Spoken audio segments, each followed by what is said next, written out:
Hi guys, welcome to Antique Sprinklers. Today we're focused on the Rainbird 65C, and that was in production roughly from the late 1940s until about 1960.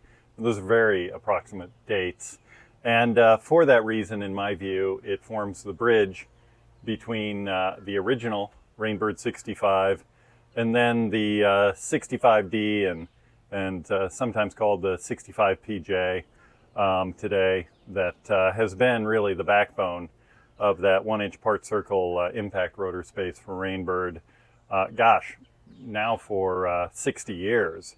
So to back up just a little bit, obviously, many of you know Orton Englehart invented the horizontal impact sprinkler, in 1933.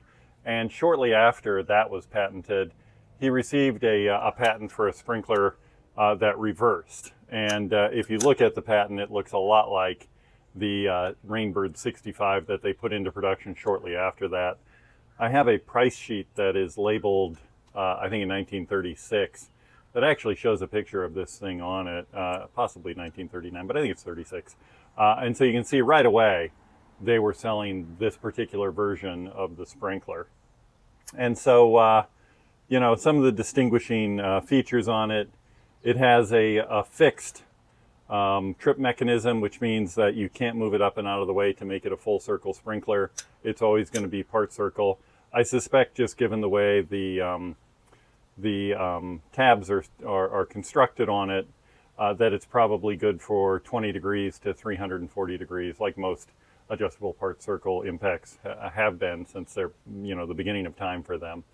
The other very obvious feature that differentiates this from later 65s is the fact that it has an over and under nozzle on it. And obviously I'll be taking pictures of this and showing you better than just holding it up in semi-dim light here in the studio.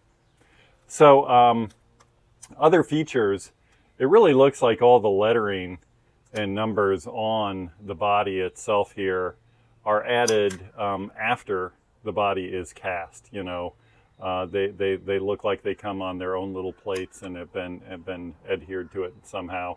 I don't know what the mechanism is for that. They look like they might be molds created by word, because they don't line up exactly perfectly. The Rainbird sprinkler manufacturing, etc. The number and 65. Almost like printers type, in the old days. So if anybody knows about that style of manufacturing for these, please leave a comment. I'd be really curious to know exactly how they put the words and the letters and numbers on these guys, because it really does look like it's after the fact of casting, but I could be wrong about that. So one thing that I've noticed in sprinklers, impacts in particular, introduced by Rainbird in the late 40s or so, is they have a very distinctive lever to them. The back end gets a little bulbous here, and you can see that in the 20s and 25s that came out at that time. Certainly they changed the lever styles over the years in those models, but they did hang on to some of the versions that were popular from that day for many years, and they all have kind of this rounded end on them. And my favorite example of that is the 95 here. And so there, that feature stands out very prominently. And by the way, this is just like the grooviest impact ever made, probably. And mine is filthy. It needs to be cleaned up. And I have no hope of ever running this thing, so I should probably find another good home for it. But for now, it stays in the collection so that I can show that back end of the lever there as one of the finest examples of that style, I think, that Rainbird ever made. So that thing weighs a ton. And some other things, obviously, in this version of the 65C, it's a single nozzle. Instead of what appears to be sort of letters and numbers that are raised off the surface of the body, these appear to be stamped in. And again, this is in contrast to later versions where, once again, they're raised but appear to be part of the casting itself. The other thing, and this is a great innovation, is the trip mechanism. The post that actually trips everything can be moved completely out of the way, So you can get a true full circle sprinkler out of this, in addition to that being adjustable, 20 to 340 degrees. It has that mechanism, though, in this sort of bronze enclosure that goes away later. And the adjustment tabs on it are solid brass as well. Later, those will go to stainless, but they've already made the adaptation of having the post here be stainless. And then, historically, the bit that impedes the travel of the lever once it's tripped to reverse is just a piece of cast bronze. It's all part of the assembly there, or hangs off the body in some way. But in this case, they have a stainless steel post there, and I'm wondering whether that's because they felt like it was an area of high wear and it would hold up better than the bronze. My view of that is you're just going to wear out the lever probably faster, but who knows what the thinking was behind that. It's clearly an attempt at innovating, though, and so if you have theories about it, I'd love to hear about that in the comments as well. So that is essentially the differences in the sprinkler that were put into, there's one other major difference that I cannot overlook, and that's the introduction of this wire, this breakup wire at the end of the spoon that, cuts through the stream and scatters it some. And that is even still available on the standard 65D in the early 1960s. Not the 65D PJ, but the standard 65D holds on to that feature. So to me, it just looks like some, farmer's engineering where they added that up to, get a little better distribution of water or something, they thought. But no, Rainbird was doing that from the factory, and it's something that got added after the original version of the 65. By the way, I'm not asserting that these are the only, that it went, 65, 65C, 65D. I just don't have any of the other variants that were ever made available.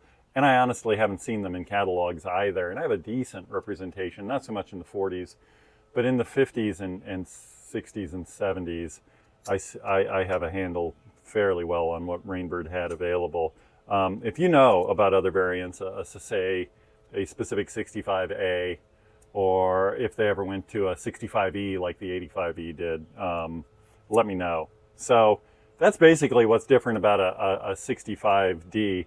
Now, when you get to what we'll call the modern variant, and this is a 65 PJ, it has that iconic PJ tube hanging off the end. The trips are now stainless steel.